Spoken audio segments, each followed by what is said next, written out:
ভ্যাপসা গরমে ডাবের জল খেলে শান্তি হয়। তবে ডাব কিনে তার জল খাওয়ার সময় তা কি আপনি যাচাই করে নেন? দীর্ঘ সময় রেখে দেওয়া মুখ কেটে রাখা ডাব আপনাকে দেওয়া হচ্ছে কিনা তা দেখে নেওয়া জরুরি। ডাবের ভিতর সরাসরি স্ট্র ঢুকিয়ে খাওয়ার সময়ও সাবধান। আপাত দৃষ্টিতে দেখলে তরতাজা লাগলেও সেই ডাব কতদিন ধরে সংরক্ষণ করা হচ্ছে তা জানা নেই। এমন ডাব থেকে ছত্রাকের মারাত্মক সংক্রমণ ঘটতে পারে। ডেনমার্কে এমন একটি ঘটনায় ডাবের জল খাওয়ায় কিছু সময় পরেই মৃত্যু হয় এক ব্যক্তির। ডাবের জল সবচেয়ে নিরাপদ ও স্বাস্থ্যকর বলেই ধারণা সকলের, তাতে কোনো ভুলও নেই। তবে গাছ থেকে পেড়ে নেওয়া টাটকা ডাব আর দিনের পর দিন রেখে দেওয়া ডাবের মধ্যে তফাৎ রয়েছে। রাস্তা থেকে যা কিনে খাচ্ছেন তা কতদিন ধরে পড়ে রয়েছে তা আমাদের জানা নেই। এমন ডাবের ভিতরে খোলায় অনেক সময় বাসা বেঁধে থাকে নানা রকমের ব্যাকটেরিয়া ও ছত্রাক। ডাবের খোলা ও শাঁসে আস্তানা গড়ে তারা, ফলে সেই ডাব থেকে সরাসরি জল খেলে তা থেকে বিষক্রিয়া ঘটতে পারে। ডেনমার্কে এমন একটি ঘটনা ঘটেছিল। দীর্ঘ সময় ধরে সংরক্ষণ করা ডাব থেকে জল খাওয়ার পরেই মৃত্যু হয়েছিল এক ব্যক্তির।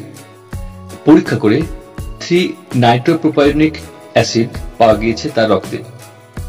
এই ধরনের টক্সিন তৈরি করে কিছু প্রজাতির ছত্রাক। চিকিৎসকরা জানিয়েছিলেন ডাবের জল থেকেই ওই ব্যক্তির শরীরে বাসা বেঁধেছিল ছত্রাক।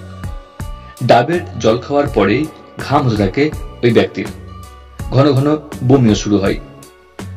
পরে তার মাল্টি অর্গান ফেলিওরের লক্ষণ দেখা দেয়। এই ধরনের টক্সিন শরীরে ঢুকলে তা থেকে পেশি পক্ষাঘাত হতে পারে বলে জানা গিয়েছে। তাই ডাব কেনার আগে কি কি যাচাই করবেন? ডাবের বাইরের খোসা বা সবুজ অংশটি সাধারণত তাজা এবং উজ্জ্বল দেখায়। যদি খোসা বিবর্ণ, কালো ছোপযুক্ত বা ফাটল ধরা হয়ে থাকে তাহলে সেই ডাবের জল খাবেন না। আগে থেকে কেটে রাখা ডাব ভুলেও কিনবেন না। স্ট্র ঢোকানোর আগে তা দেখে নিতে হবে। প্যাকেটজাত ডাবের জলও পাওয়া যায়, তেমন কিছু কেনার আগে মেয়াদ উত্তীর্ণ হওয়ার সময় দেখে নিন। ডাব কাটার পর যদি ডাবের জল থেকে পচা বা ওষুধের মতো গন্ধ পান তাহলে সেই জল খাবেন না। ডাবের জল পান করার সময় যদি এর স্বাদ টক, তেতো মনে হয় সঙ্গে সঙ্গে তা ফেলে দেবেন। ডাবের জল স্বচ্ছ হয়। যদি এর রং ঘোলাটে হলুদ মনে হয় অথবা ফেনা থাকে তাহলে বুঝতে হবে সেই ডাবে ছত্রাকের সংক্রমণ ঘটেছে।